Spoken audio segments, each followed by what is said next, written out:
Hi, I'm Sam from Thomas Morris Sales and Lettings. I'm back today in Loves Farm, home of St.Neots Town Football Club, to meet owner Lee and the events and functions manager Louise to discuss the club itself and the many things they are doing within the local community at the moment. Let's go inside and meet them. So firstly, Lee, if you could tell us a little bit about the recent history of the club and how the team is performing on the pitch this season. So the recent history, I took over ownership in 2015 and brought on a number of other people to help me run the club and sort of get it from where we were financially to try and expand on what we're doing. Louise and Ian Parr were the initial two that came on board, and then we then introduced a number of other people onto the board of directors. As far as the business model that we have now moving forward, we're very much conscious of the fact that we are only custodians of the football club while we're here, and we're very sort of driven by trying to get the club more into the community, engaging more with the community, trying to sort of raise funds for charitable events and stuff like that. We've added a number of other different initiatives as well, with the scholarship program and the academy, which is more the football side of stuff. And off the back of that, everything behind the scenes, putting the first team to one side, is kind of expanded and has been going absolutely fantastically. The first team's been a little bit tricky. We got relegated last year, although it was something that, although in an ideal world it wouldn't have happened, to be honest with you, it's just allowed us to maybe move some of the funds that would have been allocated to the first team if we were still at step 3 and reinvest them back in the football club this year. Our long-term ambition remains exactly the same: to engage with the community and to have the first team plan at the highest level that we can afford. So Lee, you've hired a new manager recently, ex-Cambridge United player Barry Corr. Knowing the club well, did this appointment have anything to do with your partnership with Cambridge United and the youth scholarship opportunities available? So Mark Abbott stepped down for personal reasons. I mean, Mark Abbott was going to be our long-term objective to try and sort of get us back up the leagues. So we were looking for a new manager. We were approached by Cambridge United because we have a really good working relationship with them anyway. And it was first and foremost for us, it was really important that whatever relationship we had going forward with a professional club, we had to get a first team manager in at St.Neots that could take St.Neots forward. We spoke about the potential managers, and Barry Corr's name came up. I personally didn't know Barry. I didn't know his background, although I knew that he was sort of an ex-league player. We met Barry, and kind of instantly you kind of see the ambition that the guy's got. You can sort of, the ability that he's got, the way that he talks, the passion that he has, and it was very clear from the first meeting that this was an opportunity for him to manage St.Neots and at the same time try and bring the two clubs closer together. Undoubtedly, as a football club, St.Neots, we have an outstanding academy and an outstanding scholarship program. We've had a number of lads through our academy be picked up by pro clubs, and we do advocate that. We are a club that wants that to happen, and it's the same with the scholarship program. Last year, Joe Ryder, who was leading goal scorer for our under-18s, went to Cambridge United and got a 2-year deal at Cambridge United. We've had a number of scholars come through that have represented us in the first team. So undoubtedly for Cambridge United, it was an opportunity for them to put a manager in place with a step 4 club as we are at the moment, that would also facilitate their drive to develop their own exceptional players, and we've got 4 loanees in at the moment. But also, I think at the back of their mind, it was also an opportunity for them to have a look at what we're doing behind the scenes as far as the players that we have in our academy and we have in our scholarship program.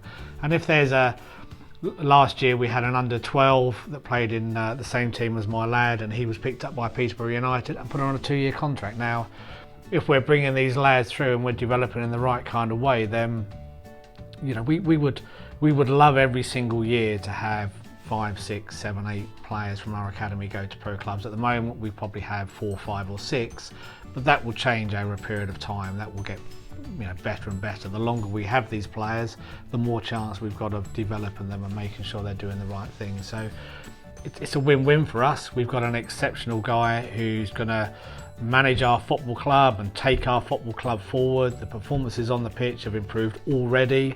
The loan players that have come in from Cambridge United have been exceptional.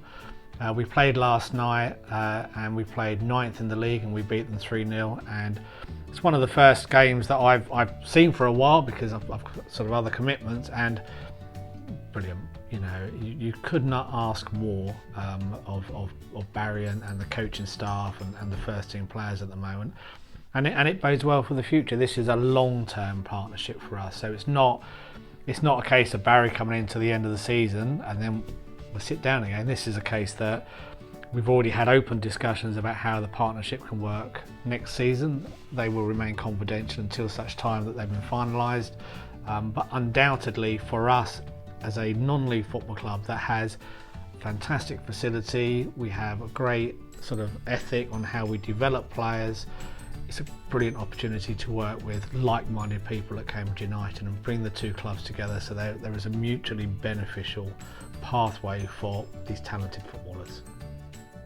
Finally, you've got a very big game coming up against the league leaders Corby Town on Tuesday the 28th of January. How important is it for that the town comes out to support the team?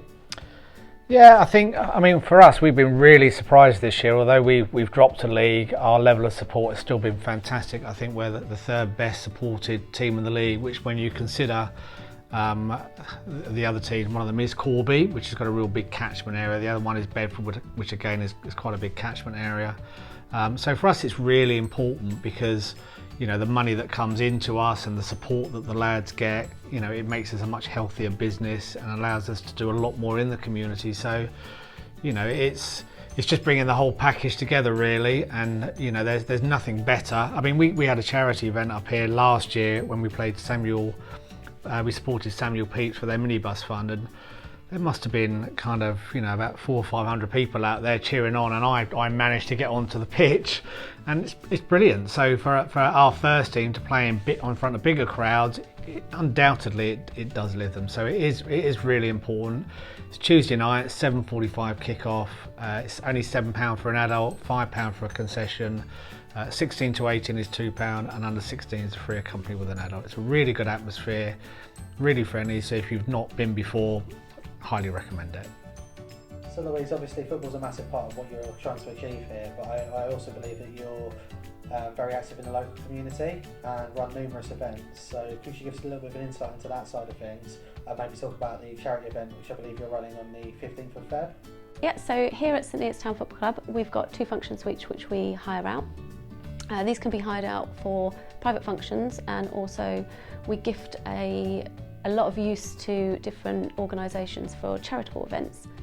So locally we have helped raise money for Samuel Pepys.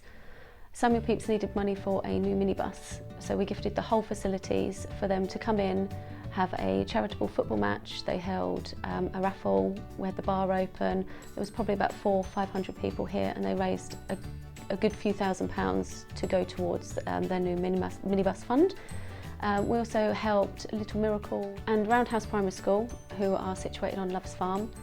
We had an evening where it was pay what you want on the gate, and all the money raised from the gate went to provide some well-needed PE equipment for the school.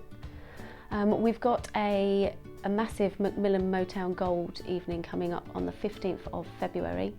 So we're working closely with Black Cat and Macmillan to raise as much money as we can.